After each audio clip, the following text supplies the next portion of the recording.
Hola a todos y bienvenidos a Buy the Lead Podcast, tu podcast de inversión semanal. Estamos una semana más con Martí Alonso y hoy vamos a hablar sobre algunos sectores que tenemos en cartera, quizá un poquito más descuidados, que no hemos comentado tanto. Así que si te parece, Martí, ¿qué tal? ¿Cómo estás? ¿Comenzamos? Sí, pues muy bien. Y nada, primero de todo daros la bienvenida a todos. Gracias por estar aquí una vez más. Y sí, tal y como ha dicho Albert, pues ya sabéis que normalmente hablamos más de stock picking y hablamos de empresas en concreto. En los resúmenes mensuales que hacemos de la cartera, pues siempre comentamos empresas en el detalle. Pero esta vez lo vamos a hacer más, va a ser un programa sobre asset allocation, no sobre stock picking. Y vamos a hablar, decir, vale, ¿por qué tenemos los sectores que tenemos y por qué estamos buscando en ese tipo de sectores y no en otro tipo de sectores que podrían ser igualmente interesantes? Así que yo creo que va a ser un programa realmente interesante y que tiene una pipeline para hacer varios programas más, si vemos que os gusta, porque claro, podemos decir los sectores que tenemos actualmente, los sectores en los que vamos a buscar, los sectores que creemos que lo van a hacer mejor, hablar de tema macro, etcétera, etcétera. Yo creo que podríamos empezar incluso una saga de aquí, Albert, no sé qué te parece. Yo creo que podemos ir comentando los sectores y haciendo actualización, porque últimamente nos hemos centrado en unos cuantos y tenemos algunos un poco más olvidados. Entonces sí que podremos hacer un poquito más de hincapié y hacer un refresh, ¿no? De por qué estamos en X y en Y de estos Sí, sectores. sí. Uh-huh. Pues dicho esto, vamos a comenzar. No sin antes recordaros que si os interesan los análisis que elaboramos Martí y yo, podéis suscribiros a analysisdeinversión.com. Los últimos análisis, pues los míos han sido de Adriatic y de Bytex Energy. Y Martí tiene un análisis aquí top secret relacionado con el real estate. Real También estate, consumo, ya se han dado pistas, pero por ahí va. También, pues bueno, os animamos a suscribiros a este canal, a dejar vuestro me gusta y un comentario para que el vídeo llegue a más gente. Y ya por último, pues si queréis recibir la newsletter que escribimos cada semana, solo con haceros una cuenta en portfolioinversión.com, que es una herramienta gratuita para gestionar vuestro portfolio, pues la recibiréis semanalmente.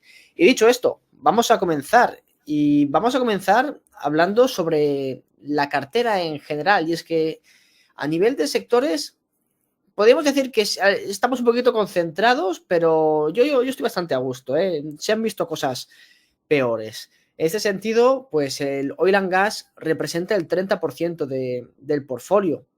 Y a ver, es entendible en el sentido de que también hemos tenido una revalorización recientemente de varias acciones y que han ido pues subiendo a nivel de lo que viene siendo el porcentaje de representación en la cartera.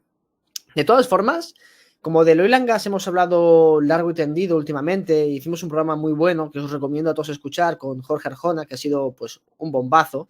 El más Eh, visto, ¿eh? El sí, más ha visto de sido, todos los que hemos publicado. o sea, ha sido un gran programa que ha tenido muy buena aceptación. Y bueno, ya hablamos muchísimo sobre la energía y por qué pues, es parte de nuestra cartera. Y bueno, sí que tenemos una idea de cuándo desinvertir, que esto lo podemos comentar en otro programa, pero bueno, es bastante previsible, ¿no? Cómo lo vamos a hacer. Después tenemos materiales básicos, que supone el 17,9% de nuestra cartera, seguido del sector industrial con el 14,4% y servicios financieros con el 13,6%, que aquí tenemos bastantes cosas en países interesantes. También tenemos comunicaciones, sectores cíclicos, real estate y consumo defensivo, pues parece ser que es mínimo y después pues lo que nos queda es bastante residual. Pero bueno, estamos sobre todo bastante concentrados en 4 sectores y después nos queda el 25% de la cartera dividido pues en cíclicos, comunicaciones, etcétera. Entonces, Que pues bueno, conste. Perdona, Albert, perdona. sí, adelante, Martí. Vale, perdona. Ya sabéis que con el lag eso del internet, pues no sabemos si nos cortamos y esas cosas, así que pido disculpas. Pero bueno, más que nada decir que en el quesito este que veis aquí, pues hay un poquillo de truco, porque claro, hay, por ejemplo, empresas industriales en las que tienen una parte muy elevada que es de real estate, con lo cual no termina de incluirse como lo que realmente es, que es real estate. Y ese tipo de cosillas. O también, por ejemplo, dentro de Basics Materials, aquí no se incluye la plata, por ejemplo. y aquí tenemos, bueno, habrá noticias, pero hay empresas de plata pues que no se incluyen en esta parte, pero vamos, que en general los grandes bloques serían energía, minas de oro, plata, y bueno, los que nos sigáis ya habréis escuchado largo y tendido a Albert hablar sobre estas empresas, y después tendríamos también real estate y una gran parte de activos descorrelacionados, que ahí ya entrarían bastantes cosas financieras, etcétera, etcétera. Sí, sí, al final esto es una clasificación automática, pero claro, ¿cómo clasificas Adriatic Metals? En metales preciosos, metales básicos, cuando es mitad y mitad. Por decir algo, ¿no? O a nivel de... Claro, en energía, pues también tendrías minas de uranio, que en este caso pues no tenemos, por desgracia, pero también entra gas, carbón, petróleo, entonces es un abanico bastante amplio. Después, a nivel de diversificación geográfica, pues también aquí podemos tirar la trampa, ¿no? A nivel de geografía, pues vemos que Canadá supone el 40%, Estados Unidos el 25%, Gran Bretaña el 20%, seguido de Australia, y esto que es Italia. Sí. Y después, pues por divisa, sobre todo, pues parecido a lo que hemos dicho antes, dólares canadienses, americanos, libras, dólar australiano y euros. Pero claro, aquí hay trampa y esto se habla mucho, lo comenta mucha gente, ¿no? En los foros de ¿dónde lo compro? ¿En Gran Bretaña o en Australia? ¿Hay riesgo de divisa? A ver, es que vale, muy bien. La empresa, imaginad que cotiza en Reino Unido, cotiza en libras. Pues dice, oye, me expongo a la libra. Sí, no. Si la empresa tiene activos en otro país fuera o en el mismo país y produce petróleo, el petróleo se vende en dólares, recibes en dólares. Si es cierto que tus costes operativos van a ser en libras, entonces sí que hay cierto riesgo de divisa en ese sentido, pero es que al final esto ocurre con todo tipo de empresas. No es lo mismo una empresa de Gran Bretaña que vende en Gran Bretaña productos británicos que una empresa, pues como digo, de allí, de Reino Unido, pero que produce petróleo en Ghana. Claro, entonces aquí hay que tener en cuenta que la divisa en que tú tengas el producto da un poco igual, porque si la empresa cotiza en libras, por mucho que sea el precio de la libra, si vende en dólares y lo gana todo en dólares y sus gastos operativos son en dólares, pues te va a dar igual que se deprecie la libra, porque la acción va a reflejar lo que gana la empresa. Obviamente, a ver cuándo convierte el capital y tal, pero de todas formas no te va a tener que afectar de la misma manera. Entonces aquí también se puede hacer un poquito de trampa. Sí que tenemos mucha exposición al dólar canadiense y a Canadá, pero muchas de estas empresas, pues a lo mejor tienen los activos en México y lo venden en dólares, le afecta más el peso mexicano que el dólar canadiense en ese sentido. No sé qué opinas, Martí, pero esto es un tema que se habla bastante pues por Discord o por foros de este estilo. A ver, al final, obviamente, dependiendo de la bolsa en la que cotice, pues sí que termina afectando, pero más que por el tema de la divisa, que también puede hacerlo, por supuesto, pero como muy bien dice Albert, al final, si tú estás vendiendo en dólares mexicanos, da igual más o menos donde cotices, que la empresa va a reflejar el valor de tu divisa con la que produces y tienes las operaciones, ¿vale? Sí, eso sí, pero también hay el factor de liquidez, que por ejemplo, Adriatic, si no recuerdo mal, Albert, cotizaba en Frankfurt también. Sí.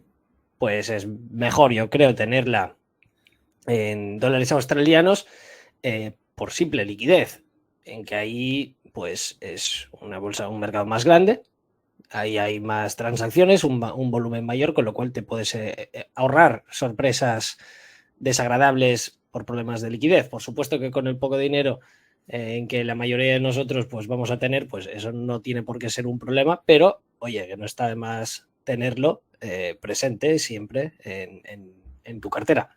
Sí, de hecho eso es lo más principal, sobre todo cuando las mineras algunas se ponen en Frankfurt para tener exposición a Europa o algo, pero tienen un volumen de $10.000 al día, que es una basura.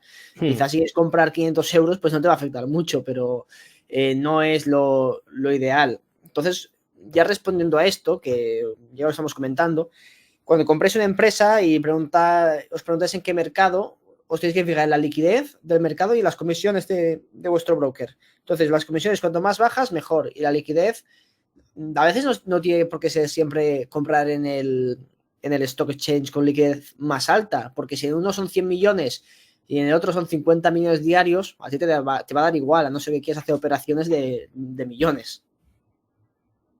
Sí, justo. Pero claro, aquí por cierto, bueno, es lo que decía Albert, que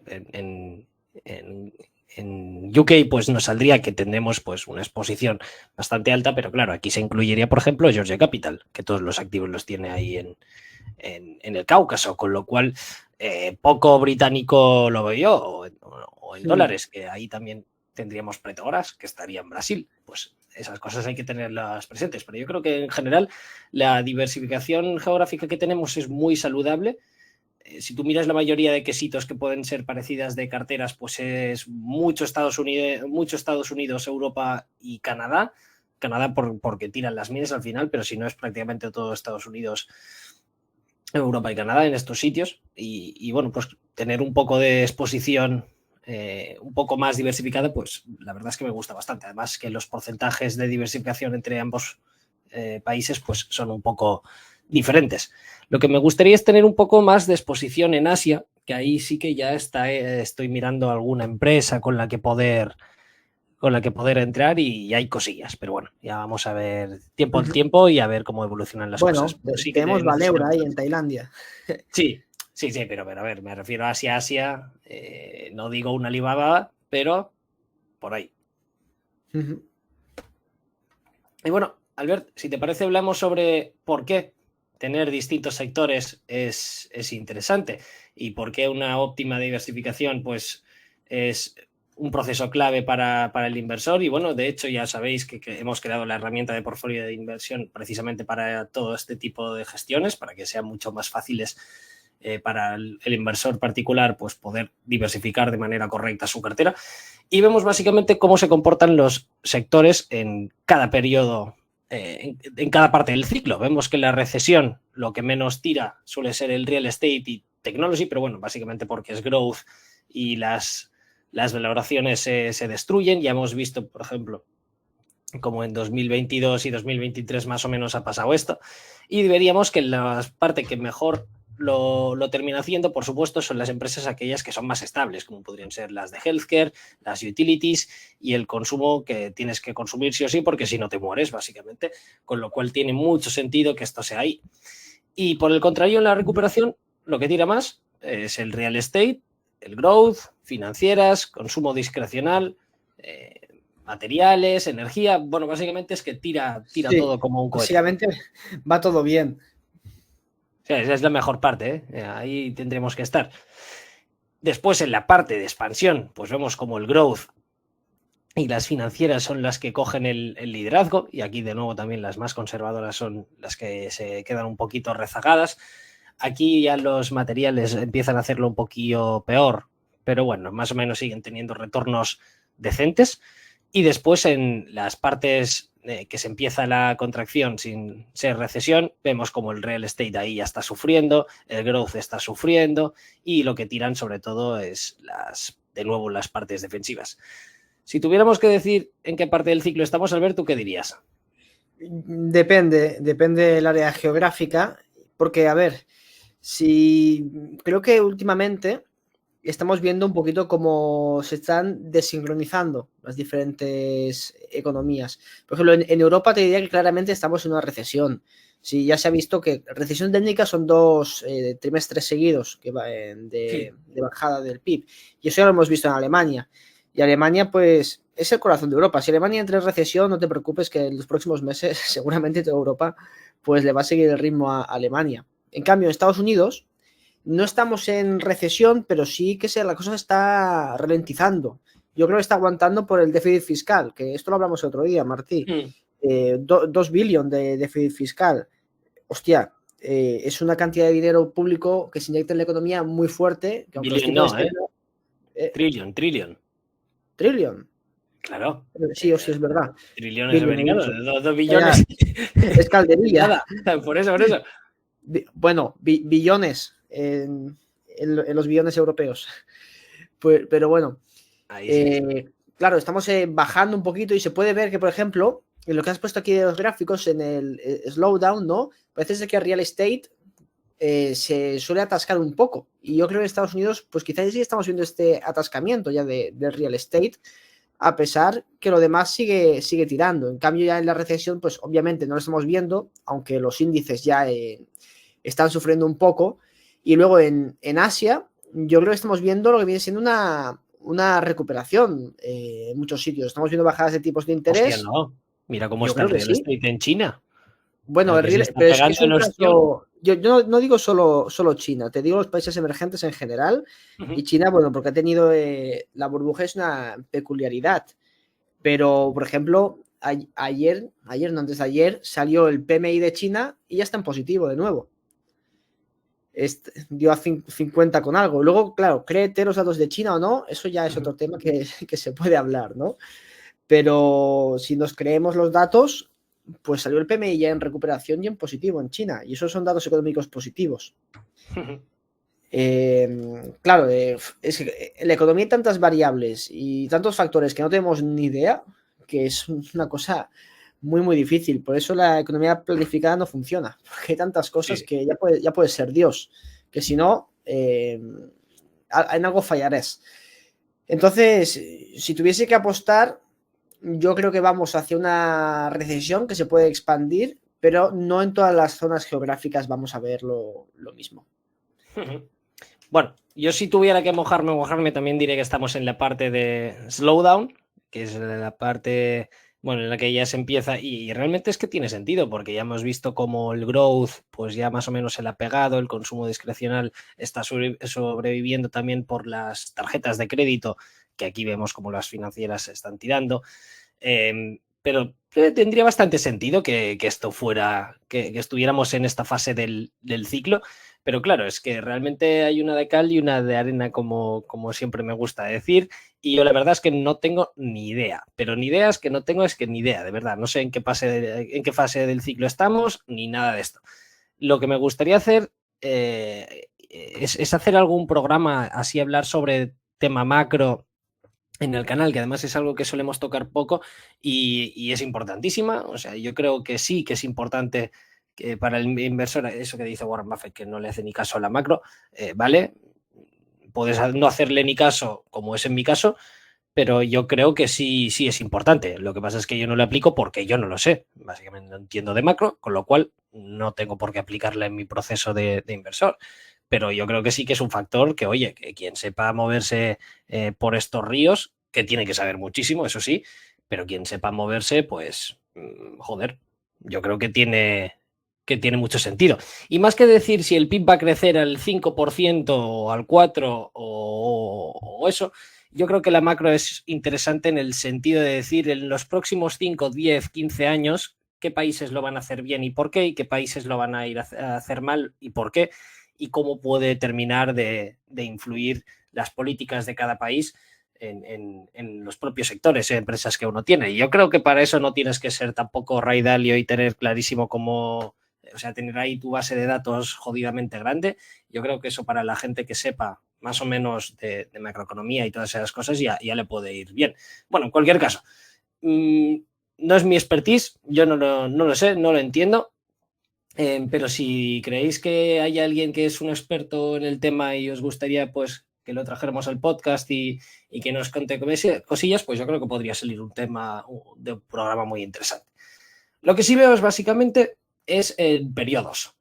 Aquí abajo en el gráfico a la derecha podéis ver que en el azul oscuro son las recesiones. Y eso es un gráfico desde el 1960 a 2018. Claro, aquí no se va a contar el COVID ni nada de eso. Pero vemos cómo realmente las partes que menos tiran es las fases de más extremas, que podrían ser la recuperación esa ultra rápida y las recesiones, con lo cual, simplemente por puros números, si no tengo ni idea de cuándo va a haber una crisis o no, obviamente te lo puedes medio leer, pero yo no soy capaz de predecirlo con precisión más o menos decente como para poder tener un aplicativo real, pues simplemente apuesto con que lo normal es que no haya recesiones y ya puede pasar lo que haga falta, que bueno, que los números teóricamente me dicen que no es lo normal, así que yo bullish siempre, bueno, siempre, no soy un permabullish, pero sí, casi que me podría considerarlo. Pero lo que tenemos es más o menos un poquillo de todo. Para la parte de recovery, obviamente, tenemos mucho real estate, consumer discretionary, materials. Vemos que en real estate pues tenemos empresas como Howard Hughes, PureCycle, etc. En consumer discretionary, algunas de las empresas secretas que tenemos, Cineplex también, en materiales y energía, que también está tirando, que tira fuerte, subiendo un 27 y un 29% en promedio, pues todo lo que tiene Albert básicamente entraría ahí. Las financieras no tiran tanto como otras, pero vemos que también tienen ahí su buen performance. Y podríamos contar aquí Bank of Georgia, Westtime, etcétera, etcétera. En periodos expansivos, pues más o menos podríamos incluir todas las del recovery, porque también lo hace muy bien. Aquí de tech, si bien ya hemos vendido toda la posición en Meta, eso ya es un spoiler para la próxima update de la cartera, porque hemos comprado una situación especial muy interesante, pero bueno, sí que tenemos algunas de las posiciones secretas, tienen patas que son tech, que no se puede considerar todo el negocio tech, pero sí que tienen su parte de tecnología, de alto crecimiento, etcétera, etcétera. O sea que tenemos nuestra parte de growth dentro de nuestra cartera. Y en las partes del slowdown, pues podríamos tener, que vemos que las financieras tiran bastante bien, pues y también las utilities y partes de healthcare y consumo, pues yo creo que muchos de los activos de Georgia Capital, por ejemplo, entrarían en ese tipo de negocios. Las empresas de defensa y empresas con contratos a largo plazo, pues también podrían entrar aquí. Y tenemos activos descorrelacionados para tiempos de crisis, como podrían ser Geo o las acciones de Fannie Mae y Freddie Mac. Ya luego voy a hablar de ambas empresas más adelante en el programa. Y también las empresas de defensa pues podrían entrar en ese sentido. Y son negocios muy resistentes a la crisis. Es decir, que básicamente tenemos un poco de todo para poder sobrevivir a los vaivienes del mercado. Y si tuviéramos que definir nuestra política de capital allocation, básicamente, si bien queremos protegernos del ciclo teniendo una óptima diversificación, buscamos o solemos buscar sectores o industrias más que sectores que por algún tipo de razón en un momento dado estén ignorados o que sean odiados. Albert, por ejemplo, podría hacer un programa que sería únicamente de por qué invertir en commodities ahora, y todos vais a ver el típico grafiquillo en el por qué las commodities, que comparado con las valoraciones del Standard & Poor's están en mínimos históricos, pero históricos, pues ese tipo de sectores pues que están muy atractivos por razones, algunas de peso, algunas que no, pero que creemos que lo van a hacer bastante mejor que la narrativa. También nos gusta ver algunos sectores que vayan a tener vientos de cola futuro o que por contra tengan una parte del negocio que hoy esté en declino, pero que tenga otras partes del negocio que se puedan considerar activos ocultos que realmente sí que son buenas y que no tienen correlación con el negocio principal. Como podría ser, por ejemplo, el caso de GameStop, que tendría la parte de negocios físicos que sí, que no estaba funcionando tan bien y por supuesto tenía un declino estructural brutal, pero también tenía otras partes que lo estaban haciendo bien. Y lo que buscamos es pues sectores que sean lo menos correlacionados entre sí. Obviamente eso es poco difícil de hacer, pero yo creo que realmente lo tenemos bastante bien, tal y como lo tenemos. Además, no solamente nos enfocamos en un mismo tipo de inversión, no todos son acciones comunes, también tenemos varias preferentes y en cuanto estén ya operativos los bonos en portfolio, pues hay bonos muy interesantes, como por ejemplo los bonos de Geo, que te están dando ahora más o menos un yield del 10% con un descuento sobre par. El de los bonos no tanto, pero en las preferentes sí que encontramos descuentos sobre valor par muy, muy interesantes. Y después también pues nos gusta tener algunas empresas únicas en que da igual lo que haga el ciclo, da igual si es expansión, recovery o crisis, que lo vaya a hacer bien. Básicamente, el resumen, al ver, sería es que nos gusta ser todoterrenos, tener un poquillo de todo y hacerlo bien en cualquier escenario, ya que Sí. al final nuestro trabajo es preservar capital también, no solamente ganarlo. Sí, al final tenemos un poquito de todo, no nos cerramos a ningún tipo de inversión. Sí es cierto que tenemos nuestros sesgos, a mí me gustan las commodities y a Martí le gustan las armas y, y los bancos y el dinero. Entonces, pues bueno, pues tenemos ciertos sesgos, pero de todas formas, como combinamos las carteras y gestionamos esta cartera conjunta. Al final tenemos bastante diversificación, bastantes empresas y sectores que quizá no se terminan correlacionando cíclicamente, y es lo que nos está permitiendo hasta ahora pues hacerlo bastante bien y batir al mercado. Estamos bastante contentos con la gestión del portfolio, y la estrategia pues parece estar funcionando bastante bien. Justo. Y bueno, ya empezando a hablar sobre las patas que tenemos, me gustaría primero hablar sobre los negocios en declino estructural, puesto el caso de GameStop. Las empresas no es GameStop. Lo que pasa es que las empresas en las que podrían considerarse dentro de esta categoría son secretas. Así que por bien y por lástima no voy a explayarme mucho. Más que nada, dos de ellas están publicadas en análisis de inversión. Y la otra lo va a estar en breve, porque es una situación especial que, bueno, ya sabéis que estoy trabajando en el Bluefield, pero voy a tener que lanzar esta sí o sí, porque hay que hacerlo. Y después, si tuviera que empaquetarlas en distintos sectores, serían que dos de ellas tienen una parte de un negocio core, pero que está en declive estructural, pero después tendrían la otra parte en la que está creciendo muy rápido, con lo cual el declino total del revenue de las empresas no es tan grande como uno cabría esperar solamente sabiendo el nombre de las empresas y sabiendo la industria en la que se dedican, y de hecho están llegando ya a partes de break-even en donde la parte de los nuevos negocios terminan por superar al negocio core, es decir, que a partir de ahí todo debería ir a mejor, y básicamente eso es ahí lo que tenemos. Y después la otra empresa básicamente sí que es un negocio en un declive estructural, pero no es un negocio en que vaya a desaparecer, sino que las partes más malas, estas sí que van a morir todas y cada una de ellas. Y esta empresa en concreto lo que hace es, como tiene los mejores tipos de activos, si bien la industria en general va a decrecer por sobreoferta y porque ya no se usan tanto los activos que tiene, pero sí que vemos que tiene los mejores activos de su clase, que es el que genera más ventas, etcétera, etcétera, y va ganando cuota de mercado a medida que los otros van muriendo. Es decir, es una empresa de crecimiento en un segmento en declive, que eso a Peter Lynch le gusta mucho, por cierto. Y bueno, Albert, vamos a hablar ahora sobre más que un sector, una industria en la que tenemos en cartera y por qué la tenemos.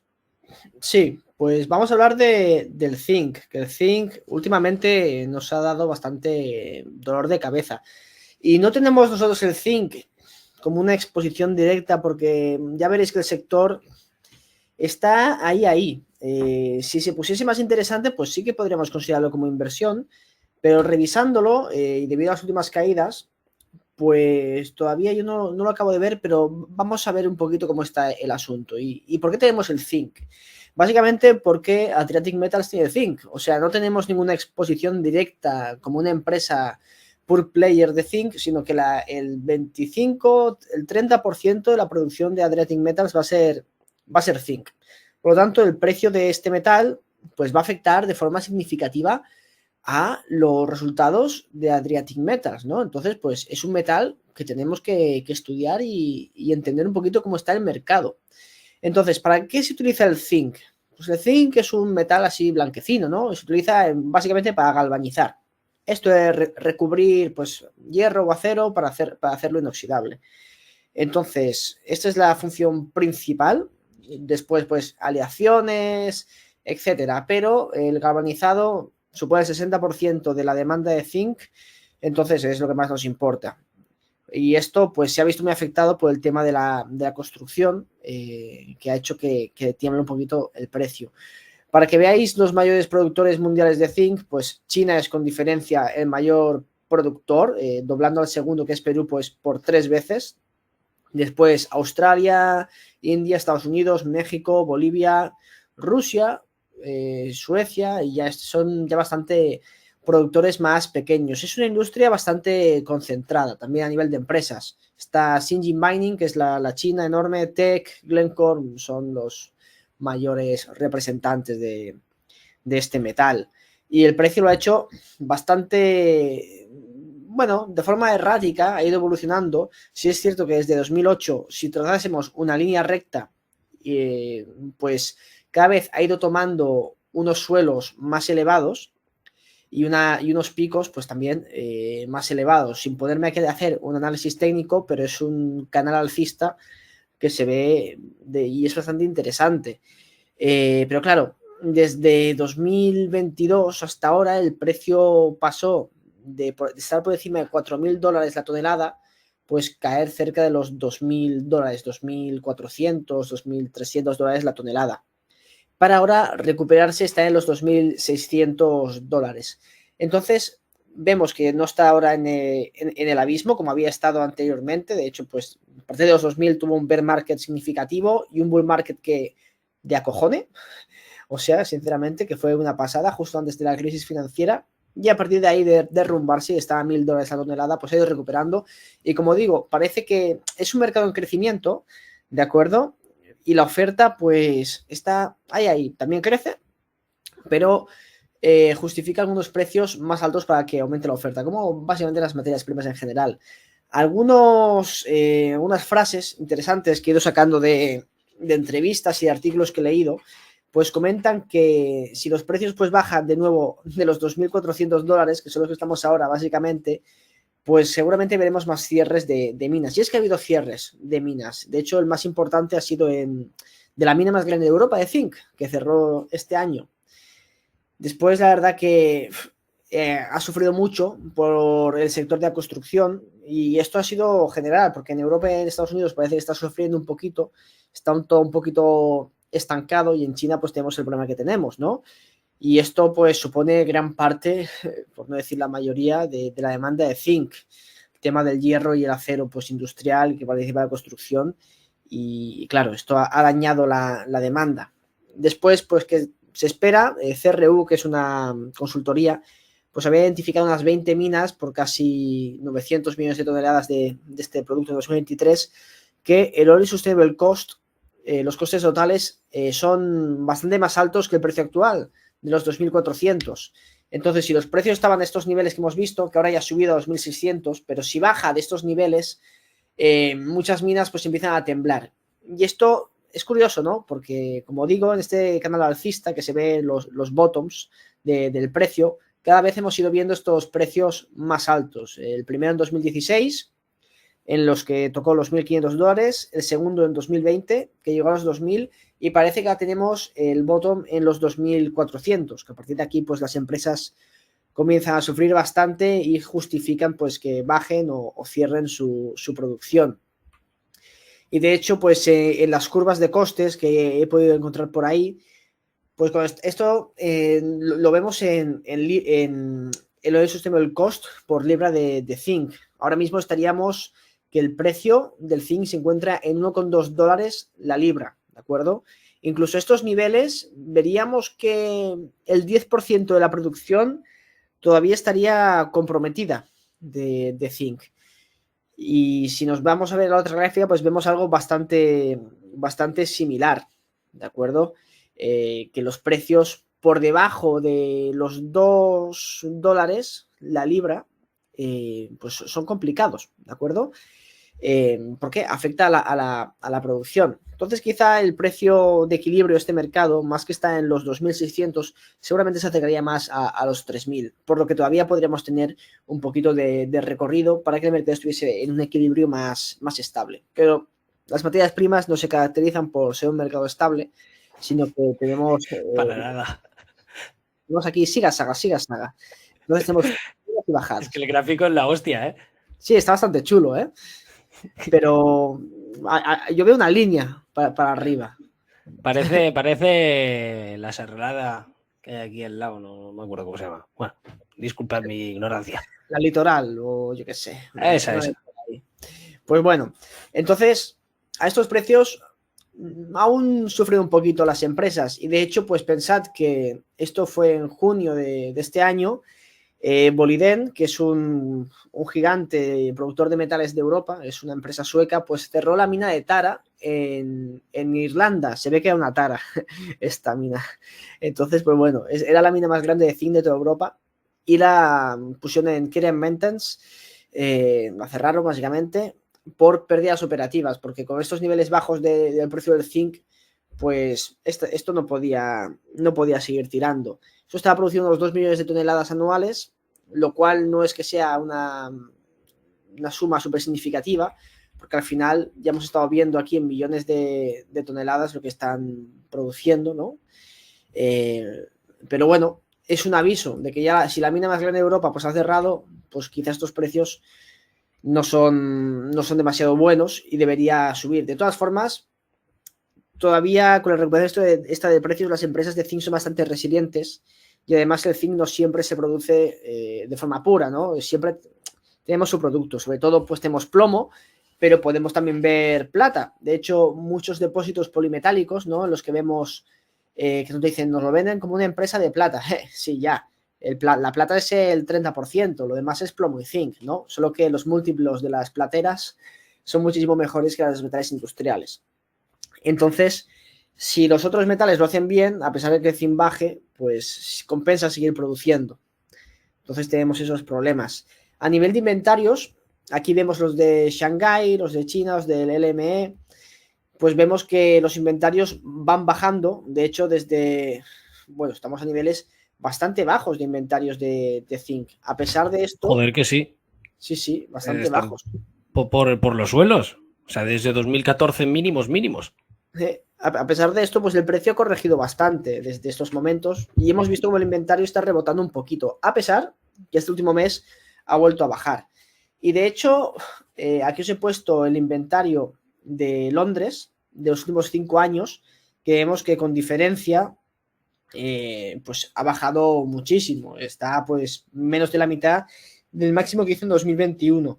De hecho, ha tenido una recuperación momentánea el inventario, supongo que ha sido por quizá un spike de los precios o algo, pero estos últimos días hemos tenido una caída bastante brutal, esos últimos 30 días del inventario de zinc en Londres.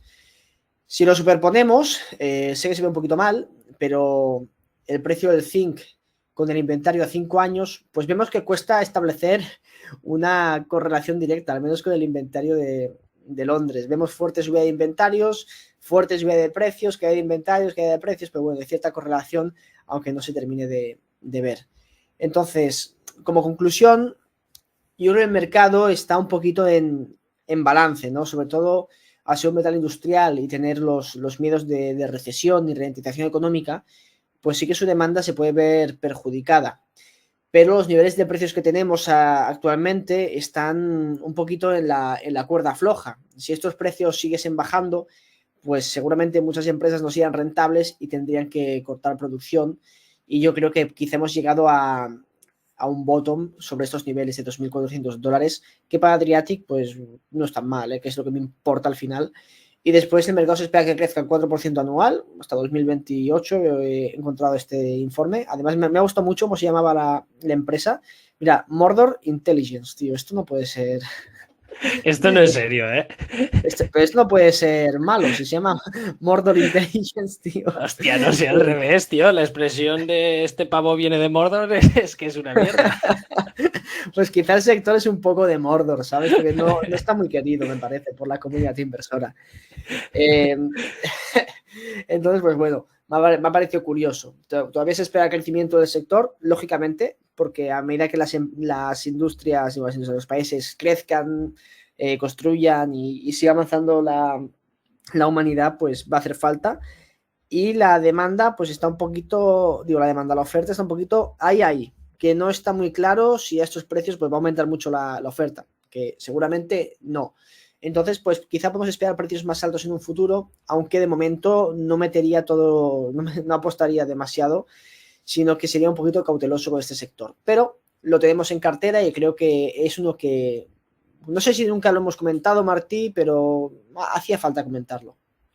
Sí, hay que decirlo. Opa, Y se con ha esto, colado. pues sí, bueno, con esto termino la presentación de este sector.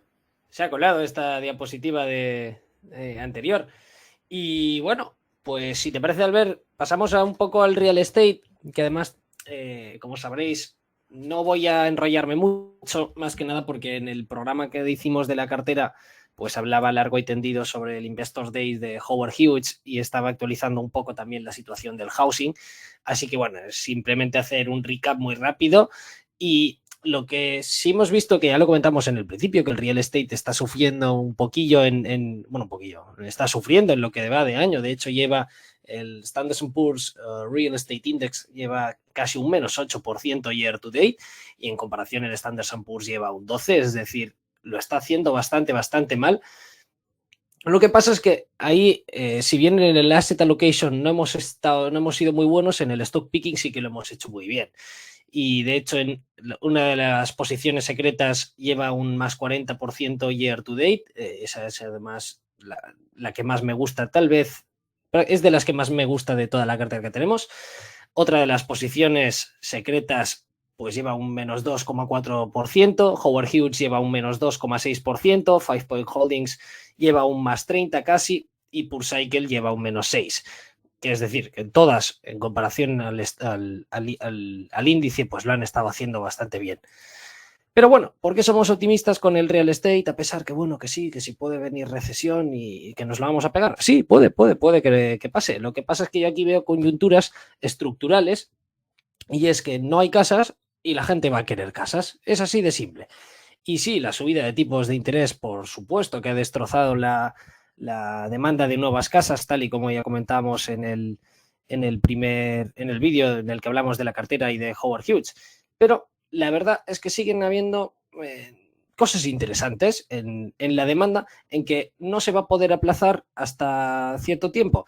Tenemos que las personas, el porcentaje de personas viviendo con sus padres, pues ahora en 2020 era del 52%, ahora tiene que ser más por el coste o sea, el Affordable Index ahora está en los peores momentos de todos, es decir, que ese porcentaje, de ese 52%, pues a lo mejor ha subido al 56% o más seguramente.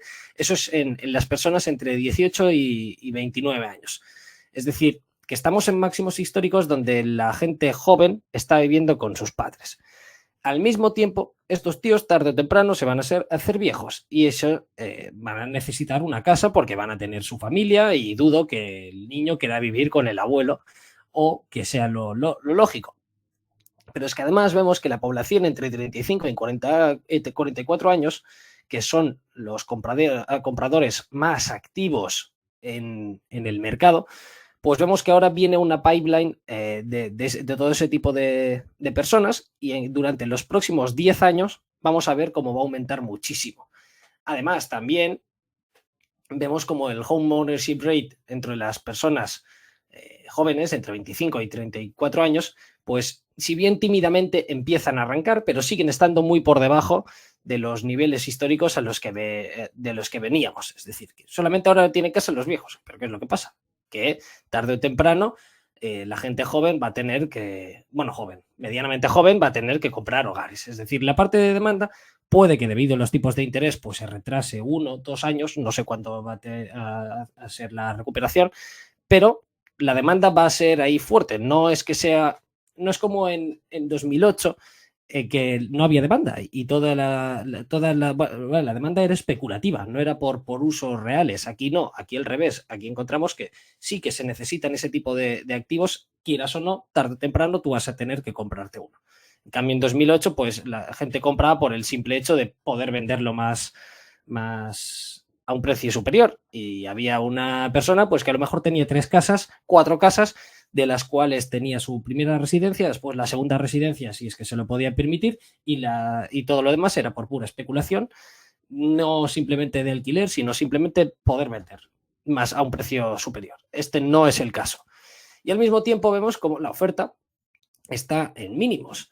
Ya lo podemos tener por el total del inventario. Vemos como realmente desde 2009 la destrucción de oferta de los inventarios del housing pues ha sido cuanto menos significativa, y que además no se ha estado construyendo desde aproximadamente una década, que debido al daño que se hizo la crisis pues no se ha estado construyendo, y eso lo que ha provocado es que los precios han ido subiendo de manera constante. Por supuesto, los precios de las nuevas casas, con la subida enorme de los tipos de interés, vemos como en 2022 empezaron a tambalearse y en 2023 lo están pasando mal, pero vemos que las subidas de las casas ya existentes, pues siguen siendo muy resistentes, porque estos no tienen la mayoría de problemas de hipotecas en las que tienen los nuevos hogares. Eso ya lo comentábamos en el análisis de Howard Hughes. Y también, bueno, debemos pensar que estamos hablando de Estados Unidos en ese caso, que podríamos hablar de otros países en que la situación es más parecida, pero Estados Unidos tiene un invento que se llama Fannie Mae y Freddie Mac, que permite tener el mejor sistema financiero hipotecario de todo el mundo. No hay nada que sea algo que se le equipare, o sea, es totalmente distinto. No se puede comparar una hipoteca en España con una hipoteca en Estados Unidos. El 30-year mortgage es un producto brillante, simplemente brillante, y no hay ningún otro país que lo pueda igualar en la escala que tiene Estados Unidos. Así que eso debemos tenerlo presente. Y bueno, precisamente por eso somos relativamente bullish en el real estate, porque tienes una demanda que tarde o temprano te va a querer comprar, no es una demanda especulativa, es una demanda sana y creciente, y además tenemos una oferta que se ha estado comprimiendo, y por pura ley de oferta y demanda, pues nosotros creemos que los precios deberían subir, que en 2023 bajen, probablemente, que en 2024 si hay recesión vayan a sufrir, por supuesto, pasará, No, pero... no, no. ¿Cómo? ¿No qué? No, la vivienda nunca baja, Martí, es que no, eso no Vale, lo sabes. perdón, es Que la verdad. vivienda nunca baja, que hay que comprar vivienda siempre y da igual el precio y la hipoteca, la vivienda nunca baja. Hostia. Estaba flipando, tío. Joder, que me ha asustado y todo. Es que eso lo comenté en Twitter hace poco. Justamente eso que comentas, ¿no? Que con los tipos de interés y tal, o sea, la vivienda me gusta como activo, ¿no? Pero que, hostia, que puede haber una corrección, quizás, pero, a ver, a la que sea para la venta de casas, ¿no? Pero a que empiece a moverse el mercado, tal como está la cosa, habrá una revalorización. Y ya me empezaron a salir debajo de las piedras que la vivienda, que no baja la vivienda, que esto siempre sube, que no sé qué, y dije, uy, esto en 2007-2008 no acabó muy bien, pero me hizo bastante gracia. Nah, sí, por algo la gente, podemos estar tranquilos, es que al menos en las valoraciones que he aplicado en las empresas que tenemos de real estate, son valoraciones muy, muy exigentes. Es decir, son valoraciones que siempre lo hemos hecho a assumptions muy conservadoras, y aún así salen los números. Es decir, ¿que perderíamos dinero si eso ocurre? Por supuesto, porque es que ya pueden estar baratas, que te las van a dejar aún más baratas.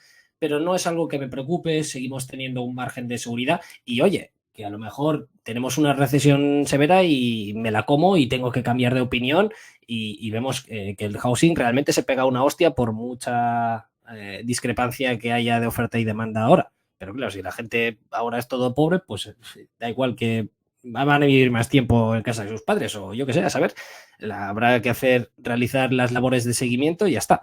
Pero la conclusión es que yo en el real estate estaría moderadamente optimista, es decir, no soy el super bullish, vamos a triplicar el precio de las casas, pero es decir, yo creo que vamos a ir mejor de lo que los analistas esperan, o al menos en Twitter siempre está toda llena de cuentas, real estate bubble, pues yo no estoy de acuerdo. Y ese es mi punto de vista y por eso creo que lo vamos a poder hacer más o menos bien.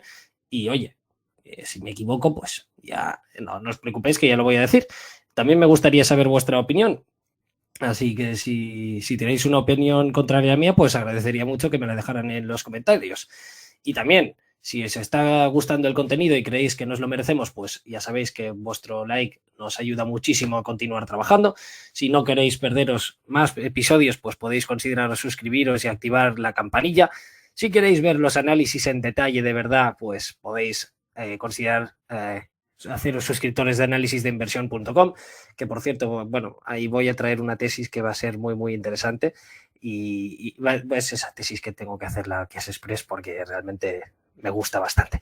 Y bueno, también si queréis hacer una gestión de portfolio óptima como la que creemos que estamos haciendo nosotros aquí, pues podéis registraros de manera gratuita a portfoliodeinversión.com, que estamos creciendo como la espuma, por cierto, y además también pues vais a recibir una newsletter en la que Albert y yo pues escribimos sobre sectores, hablamos de algunas empresas, etcétera, etcétera. Y además esas newsletters solamente las ven los usuarios suscritos ahí. Después ya no las publicamos en ningún otro sitio, así que si no queréis perderos el contenido, pues suscribiros ahí y vais a poder recibir las newsletters y vuestro boletín del correo. Y dicho esto, pasemos a la siguiente industria que también tenemos en cartera, que es una de las posiciones secretas, y es defensa.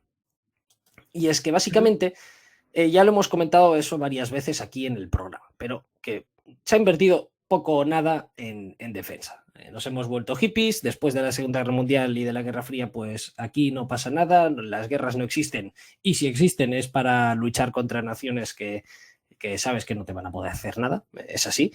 Y vemos cómo a nivel porcentual la inversión en defensa pues está en mínimos históricos. Ahora ha subido un poco debido a la crisis y la guerra en Ucrania, pero podéis ver cómo la tendencia es demoledora, como va para abajo y se ha invertido muy poco. Además hay subsegmentos en los que ya literalmente no se reposicionan. Vemos, por ejemplo, en los 80 y en los 90 como una buena parte de todo el presupuesto iba destinado a crear misiles, y esa parte ahora es prácticamente mínima. ¿Por qué? Pues si no hay guerra, ¿para qué vamos a crear misiles? Que vamos a tener que tener ahí aparcados. Así que esa es la tesitura en la que nos habíamos encontrado hasta ahora. Total, que como bien he dicho muchas veces, en mi opinión es necesario invertir en defensa tanto en tiempos de guerra como en tiempos de paz, porque si no pasa lo que pasa, que es que te pillan con los calzones bajados. Te quedas sin munición en mitad del partido. Básicamente. Y entonces, joder, porque no, lo que les puede pasar a muchos países es que la historia no se repite, pero rima, es que es así, y eso ya ha pasado veces, y luego todos a correr y a sobrepagar por tener los inventarios de munición, etcétera, etcétera. Con lo cual, tanto en tiempos de guerra y de paz se tiene que invertir, y más con la mejora tecnológica y la especialización que se está realizando. Y básicamente lo que encontramos es que todas las fábricas, prácticamente todos los contratistas militares grandes importantes de la OTAN, pues ya estaban todos llenos con un backlog de la hostia, y te viene la guerra y es mierda, que tengo aún mucho más backlog y me dicen que me ponga las pilas y toma estos millones para que amplíe mis facilities y todas esas cosas. Y además, esta guerra, si bien algún analista dice por allá que es una guerra de desgaste, no es una guerra de desgaste, es una guerra de intensidad, pero lo que sí que tiene pinta es que va a ser una guerra cuanto menos larga. ¿Y qué significa una guerra larga? Pues muchas rondas de munición, muchas balas, muchos proyectiles, mucha construcción de nuevas unidades, muchos tanques, muchos chalecos, muchas bajas, mucho coste, etcétera, etcétera, etcétera. Básicamente, en menos de un año, Estados Unidos ha estado otorgando a Ucrania, para que nos hagamos una idea, viendo un ejemplo muy sencillo. Pues Estados Unidos ha estado dando a Ucrania más o menos 2 millones de rondas de artillería de 155. Pero Estados Unidos, ¿cuántas puede producir de estas? Pues básicamente tenía un objetivo de poder producir 70.000 rondas. La que pasa es que está produciendo 30.000. Y eso que han duplicado la producción desde antes de la guerra. Y tal y como han dicho ya, creo que fue el secretario de Defensa, pues no será hasta 2025-2026 en la que puedan empezar a reponer lo que se está enviando a Ucrania. Ya luego no aumentar tus propios inventarios, que también están por los suelos, sino simplemente lo que estás dando a Ucrania. ¿Qué es lo que pasa? Si comparamos los 30.000 unidades que se están pudiendo fabricando actualmente, vemos que Ucrania está disparando entre 2.000 y 3.000 proyectiles al día. Y eso, que han bajado el ritmo, porque básicamente no pueden seguir el ritmo de ese gasto y esa logística, pues los han bajado a la mitad más o menos, porque antes estaban disparando entre 4.000 y 7.000.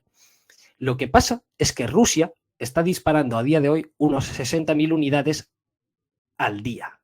Eso lo que significa que lo que tenía prácticamente Estados Unidos de producir en todo un año, en todo un mes, pues Rusia lo está usando en un solo día. Y eso es que no es una guerra que sea de alta intensidad. Al final Ucrania es Ucrania y no es eso. Pero ¿qué pasa si China le da por invadir Taiwán y Estados Unidos dice, bueno, pues vamos a ayudar a Taiwán? Vamos a ver el número de unidades en las que se han estado disparando al día en guerras de alta intensidad en el pasado. Pues vemos cómo podían llegar a las 200.000, 300.000 unidades al día. Al día. ¿Se entiende ahora por qué es necesario tener un inventario muy grande para que luego si las cosas se ponen feas, que lo puedas usar y que no te quedes falto de material. O sea, realmente es muy bestia la comparación. ¿Qué es lo más divertido de todo? Que cada proyectil del 155, pues antes de la guerra, te costaba más o menos, creo que eran, lo digo de cabeza, pero unos 1.000, unos 750. Pues con la guerra, obviamente, la demanda se ha disparado y han pasado de valer más o menos entre 2.000 y 3.300. Es decir, que te sale a cuenta tener tus pedidos en tiempos de paz para que luego no te pase eso. Pero bueno, solamente, y haciendo unos cálculos así rapidillos, en una guerra de intensidad media, es decir, que no en la Segunda Guerra Mundial, pero tampoco es Libia, en la que tienes que soltar bastante. Pues más o menos solamente con munición de proyectiles de artillería de este calibre, no estamos contando los demás, pues tienes que dejarte más o menos unos 6 billones, lo cual es un pastón si empiezas a sumar que esto puede escalar bastante, es simplemente un tipo de calibre, etcétera, etcétera.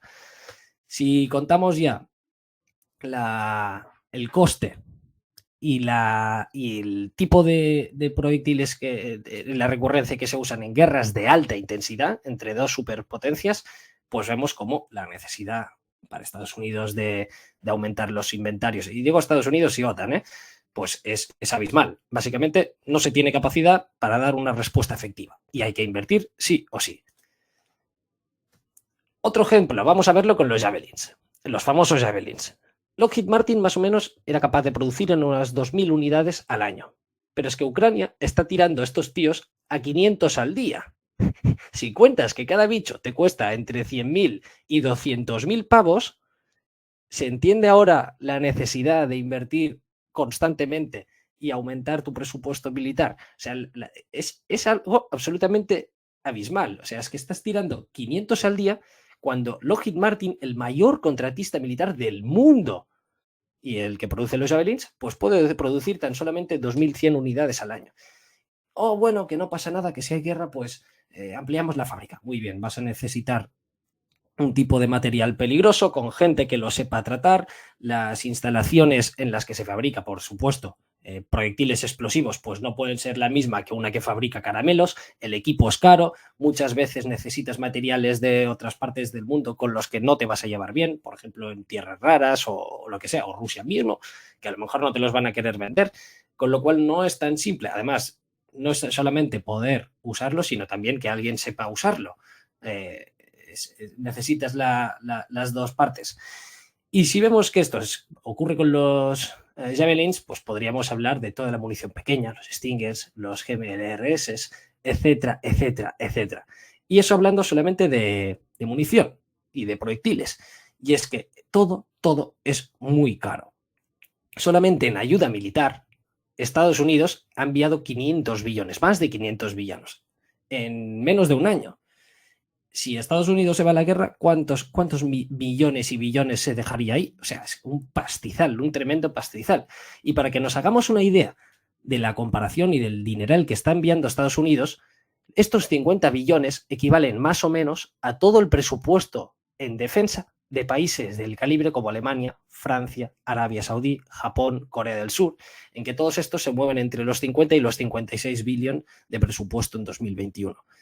Solamente en ayuda, solamente enviando munición, javelins, 4 tanquillos, cosas así. Pero luego imagínate que vaya a enviar también los F-16 con todo el mantenimiento que requieran, etcétera, etcétera. O sea, es que básicamente es un pastizal. Es decir, que se necesita invertir. Pero es que no es solamente lo que decía antes de tengo el dinero, sino que también vas a necesitar la capacidad, que es muy difícil y lenta de ampliar. Tal y como dijo Jake Sullivan, que es el consejero de Seguridad Nacional, dijo textualmente, cito, "We discovered that the ability to mass produce that ammunition would take not days or weeks or months, but years." Y lo mismo dice el secretario de Defensa del Reino Unido, Ben Wallace, dice, "What is clear is that we don't have in our inventories at the moment the necessary munitions to sit down airfields and break through lines, like we might have done in the old days." Ahí disculpad por el traductor que me lo ha corregido, pero se entiende. Es decir, que no se tiene, y además se está yendo enviando. Si te pillan cualquier tipo de conflicto vas a tener un problema. Y si vemos los años en los que se espera que se repongan la munición que se está enviando en Ucrania en menos de un año, reponer, no aumentar, que ya veníamos de muy poco, tal y como hemos podido observar en el gráfico de la inversión en niveles porcentuales. Pues vemos que las rondas de munición del 155 tardarían entre 4 y 7 años a reponerse. Los Javelins, unos 8 años más o menos. Los HIMARS, que bueno, ahí se han dado también con capacidades limitadas y esas cosillas, pues sería ya más o menos más rápido. Los Stingers tardarías entre 6,5 y 18 años, etcétera, etcétera. Es decir, en ese periodo te pilla una guerra en la que tengas que luchar tú o la que tengas que intervenir, es que no vas a tener. Te lo vas a fulminar todo en nada. Con lo cual se necesita invertir. ¿Y qué es lo que pasa si se necesita invertir? Que los contratistas de defensa ganan dinerito. ¿Y quién gana si los contratistas de defensa ganan dinerito? Pues por supuesto sus accionistas y por supuesto por eso es uno de los motivos que creo que el segmento y el sector va a tener unos vientos de cola brutales de cara al futuro. Además que obviamente las guerras cada vez son más caras. Antes, y eso ya lo hablamos en un programa en el que se hablaba de toda la industria de defensa. Antes dabas un rifle, entrenabas un mes a un tío y venga, a luchar. Vas ahí con un taparrabos y ya está. Ahora no, ahora se requiere entrenar a un soldado por la complejidad del material. Una óptica es carísima, la munición para que sea buena también es carísima, etcétera, etcétera. Con lo cual cada vez con las mejoras tecnológicas la guerra es más cara. Con lo cual los precios terminan subiendo y si te está subiendo la demanda porque hay un conflicto de intensidad, pues vemos cómo se te está disparando todo. Tal y como dicen oficiales de la OTAN, dicen que están viendo un incremento dramático en la munición y que debido a este incremento del coste, como les he pillado con los calzones bajados, después con el mismo dinero pues pueden conseguir mucho menos, por supuesto. Y si nos fijamos, vemos que desde el fin de la Guerra Fría la inversión en munición se desplomó. Después con la guerra de Irak, por supuesto, ahí sí que se volvía a disparar y todo volvía a ser feliz para los fabricantes de munición y ahí se volvió a aumentar mucho la producción, pero que tampoco se ha invertido desde entonces. Y ahora vemos cómo están yendo cuesta arriba todo. Y eso que la munición representa una parte muy pequeñita de todo el presupuesto total, con lo cual estamos hablando solamente del grano en el pajero, de la aguja en el pajero. Y si nos fijamos en otro tipo de situaciones en donde se dedica más dinero, recordemos esta diapositiva que poníamos aquí al principio, vemos como que casi todo se lo llevan la US Air Force, la US Navy, y que la parte de la munición es muy, muy, muy pequeñita, que después tienes que pagar los vehículos, los tanques, los misiles, la guerra electrónica, radares, etcétera, etcétera. Es decir, estamos hablando solamente de la parte más barata, ya estamos hablando de unas cifras brutales. Si nos fijamos en la US Force, para ir muy rápido, pues también vemos que la situación no es mucho mejor. A medida que los inventarios bajan, porque cada vez tienen menos unidades, vemos como la flota aumenta de edad y ahora ya está rozando los 30 años en 2023, ya los debe haber superado. Y lo que pasa es que un avión de estos pues tiene más o menos una vida útil de unos 40 años. Y a partir de ahí, no solamente que ya dejen de ser usables, sino es que mucho antes probablemente se habrán quedado obsoletos por los puros avances tecnológicos. Y si miras lo que están haciendo los chinos, que ya van por cazas de quinta generación, pues son cosas que te empiezas a poner las pilas. Es decir, no puedes parar nunca de reinvertir porque es que si no te quedas sin nada. Y si nos fijamos, según el CBO, pues hizo un report bastante polémico además, porque decía que la grandísima mayoría de todas las unidades que tienen, pues que no están operativas, que les faltan piezas, que les faltan cosillas, que el mantenimiento no es el correcto, etcétera, etcétera. Y si eso cuentas que además que lo que tienes ya no es operativo, pero vamos, y ves que necesitas unidades para cumplir tus objetivos, que eso es clave para luego poder hacer proyección y que tus estrategias sean coherentes y funcionen, pues vemos que además no es que lo que ya tienes no lo puedes usar, sino es que necesitas más de nuevo, con lo cual es una situación que tampoco termina de ser muchísimo mejor en la de este segmento. En la US Navy pues pasa más o menos lo mismo. Vemos como la US Navy se ha reducido en un volumen brutal. Construir un bicho de estos es carísimo, además siempre hay retrasos, siempre hay retrasos, siempre hay sobrecostes, todos los astilleros ya están yendo a full y vemos como de manera constante, bueno, las proyecciones de los objetivos de la US Navy con lo que realmente al final se puede hacer, vemos que están muy por debajo y que no se van a llegar a los objetivos marcados por la US Navy, a no ser que se continúe invirtiendo, cosa que no se está haciendo. Y ahora ves cómo estás apretado en todos lugares. ¿Y por qué ha pasado esto? Pues básicamente porque nos hemos vuelto happy flowers y hemos pasado de tener un Estado preparado para luchar contra fuerzas insurgentes y terroristas a tener la amenaza de superpotencias. Y claro, ahí te cambia, te cuesta mucho, porque mientras unos, quieras o no, la financiación que son capaces de obtener es muchísimo menor, lo cual no van a tener tanques. O si lo tienen es porque te lo han robado, lo han tuneado y han puesto ahí su estampa y ya está. Esta es la mejor diapositiva de la presentación para ti. Yo creo que sí. Claro, si comparamos unos con los otros, dices, joder, unos llevan años entrenándose, otros no. El tipo de munición que tienen, pues a lo mejor les explota la cara a unos y los demás tienen munición de precisión buena, con visores nocturnos. O sea, es que no tiene ningún tipo de comparación. Además, que mientras tengas ahí un helicóptero o un C-130 pues en el aire, pues ya tienes muchísima ventaja porque no te van a poder devolver fuego. Lo que pasa es que una nación sí que tiene antiaéreos, tiene una logística decente, es capaz de luchar por tierra, aire y mar, con lo cual es otro tipo de guerra totalmente distinta. Y hemos pasado de decir, oye, cuidado, que los terroristas, a decir, oye, cuidado China, cuidado Rusia, cuidado ese tipo de países, que realmente sí que se puede emplear la violencia. Y ese tipo de transición, pues, tenía que pasar tarde o temprano. Ya estaban yendo por ahí a los tiros desde hace tiempo y los planes del Estado militar, pues, en Estados Unidos ya estaban yendo preparándose por eso. Pero en Europa, pues, ha pasado de decir, no, ¿para qué vamos a necesitar eso? ¿Para qué vamos a necesitar lo otro?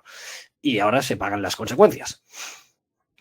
Y si nos fijamos, es que además es un sector que lo hace bien, tanto en tiempos de paz como en tiempos de guerra. Vemos como desde el año 2000 las acciones de defensa prácticamente todas han batido por mucho al Standard & Poor's. Y no solamente eso, si vemos lo que sucede en tiempos de guerra, y aquí en el gráfico de la derecha tenéis el tonelaje que se produce en las fábricas en tiempos de paz y cómo ha ido escalando durante la Primera Guerra Mundial, vemos que es salvaje el incremento, que se pasa más o menos de 17 para Alemania de tonelajes en el 1917 pues ya superar la 140.000. O sea, estamos hablando de un incremento espectacular. Es decir, tú vas a ganar tanto en tiempos de paz como en tiempos de guerra. Estos son los negocios defensivos que estamos comentando. Resumiendo, tenemos un negocio que es resistente a la crisis. ¿Se puede mostrar? Sí. Si vemos lo que hizo Lockheed Martin en la anterior crisis, la peor desde el crack del 29, vemos cómo aumenta todos los años las ventas y vemos cómo el net profit pues más o menos se mantiene ya, que tampoco termina de resentirse mucho. General Dynamics, más de lo mismo. Vemos cómo las ventas continúan aumentando y cómo los beneficios también se mantienen más o menos planos. En ese caso incluso aumentan. En Raytheon, pues vemos también cómo las ventas se mantienen muy planas y el beneficio neto también se comporta muy bien. En Northrop, pues más de lo mismo. Vemos cómo las ventas aumentan y ahí, por cierto, si veis que en 2008 los beneficios son la hostia, es básicamente porque una grandísima parte del net profit pues fue un impairment. Yo os lo he ajustado y he contado el net profit más el goodwill impairment, más que nada, para tener una idea más clara de lo que hace el negocio a nivel operativo. Si nos fijamos en las perspectivas de crecimiento, pues vemos que en 2022 la OTAN estaba invirtiendo en su conjunto el 1,7% del PIB en defensa, lo cual es una mierda, y el requisito para estar en la OTAN teóricamente tiene que ser del 2. Y ahora ya lo hemos comentado en varias veces que todos los países están diciendo que lo van a subir y que van a llegar al commitment de la OTAN. Es decir, te va a aumentar el presupuesto de defensa por un tubo seguramente en los próximos años. Y si nos fijamos en los precios, pues realmente están a precios bastante atractivos, están de media, aquí contando las mismas empresas que he presentado a la derecha, pues a un PER de 16 veces, lo cual no es tanto si lo comparamos con el Standard & Poor's, que está a niveles superiores. Por supuesto, las que tenemos nosotros no son ninguna de estas en esta ocasión, sí que lo puedo decir, pero los múltiplos son bastante más atractivos, con lo cual este sería el resumen de por qué tenemos las empresas o uno de los segmentos que nos gusta y sectores que nos gusta ver es las empresas de defensa. También hemos comentado que teníamos otra parte de sectores, bueno, que no se engloba como un sector per se, pero sí que lo podríamos incluir como un tipo de activo. Y es que son empresas resistentes o totalmente descorrelacionadas del mercado. Por ejemplo, tendríamos el caso de Fannie y de Freddie. Estos tíos dicen que sin hacer un allowance en los deferred tax assets, pues Fannie Mae estaría generando 13 billones de beneficio en un periodo de estrés. ¿Qué es un periodo de estrés? Ojo al dato. El precio de las casas cae en un 30%. El desempleo sube al 10%. El PIB cae un 4%. El mercado de las MBS se destruye. El tipo de interés por las nubes. Pues aún así estos tíos te estarían ganando 13 billones sin hacer un allowance, una provision en sus DTAs. Y si la hicieran, aún así estaría ganando 1,3 billones. ¿A cuánto capitaliza Fannie? Pues a unos 500 millones. Perfecto. Ya sé que eso no va a estar correlacionado para nada.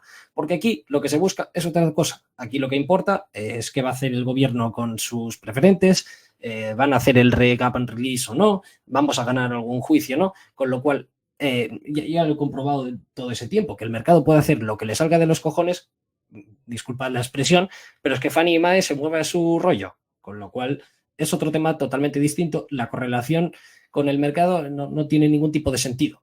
Y además, incluso en tiempos de crisis, pues podríamos tener, como la administración tiene un incentivo a devolver la empresa en manos privadas, pues para poder sacar dinero sin tener y poder gastarlo sin tener la aprobación del Congreso ni nada de esas cosas.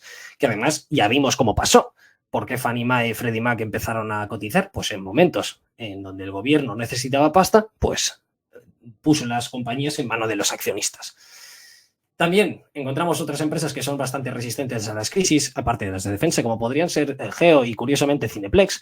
Si nos fijamos, ambas empresas en periodos de estrés, tanto en 2007, en 2008, en 2009 como en 2010, pues ambas crecieron las ventas todos los años y los beneficios también aumentaron desde el inicio de la crisis hasta que lo que podría considerarse como ya la recuperación.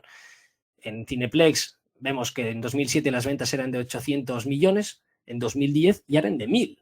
El EBITDA pasó de 135 millones a 165, el net income pasó de 31 millones a 63 millones y lo único que se redujo más o menos fue el free cash flow, pero por un mayor CAPEX invertido.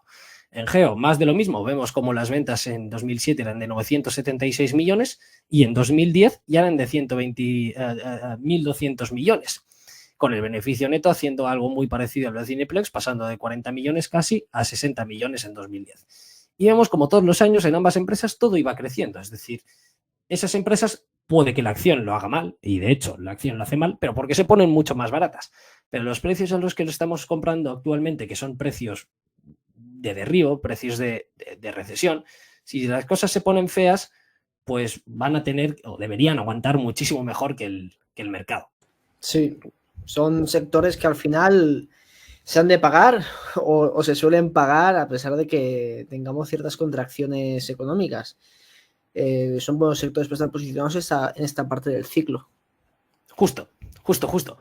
Y ya con eso ya termino mi presentación, Albert, y a todos los oyentes. Básicamente son más o menos los segmentos que estamos tocando. Por supuesto tenemos más, podríamos hablar largo y tendido del oro, que hace tiempo que no hablamos, sí, pero para eso... Y está corrigiendo y puede ser interesante comentarlo. pues ya sabéis que si os gustaría ver algún tipo de programa de todos estos, pues nos podéis decir en los comentarios a quién os gustaría que invitáramos para hablar sobre macro, oro y todo lo que todo lo que sea necesario. Y dicho eso, que si os ha gustado el vídeo, pues podéis considerar darle un like, que no os cuesta nada y a nosotros nos ayuda muchísimo. Si queréis ver más contenido así, pues podéis considerar suscribiros y activar la campanilla para ver todos nuestros vídeos. Si queréis tener una gestión de portfolio óptima y buena de verdad, pues en portfoliodeinversión.com pues podéis poder hacerlo. Y además, recordad que tanto Albert como yo os enviamos una newsletter gratis todos los domingos. Y si ahora lo que queréis es ver todas las tesis, todas las posiciones secretas, todas las empresas que tenemos pues analizadas y comentadas al detalle y en donde en nuestro Discord Premium vamos haciendo updates, pues podéis considerar suscribiros en análisisdeinversión.com. Dicho esto, Albert, no sé si tienes algo más que añadir o ya nos puedes despedir como siempre. Sí, está todo dicho ya. Así que bueno, muchas gracias por escucharnos. Esperemos que os haya gustado el programa. Si es así, pues comentarlo, dejar un me gusta y nos vemos en el siguiente. Y recordad, bye the dip. Chao, chao.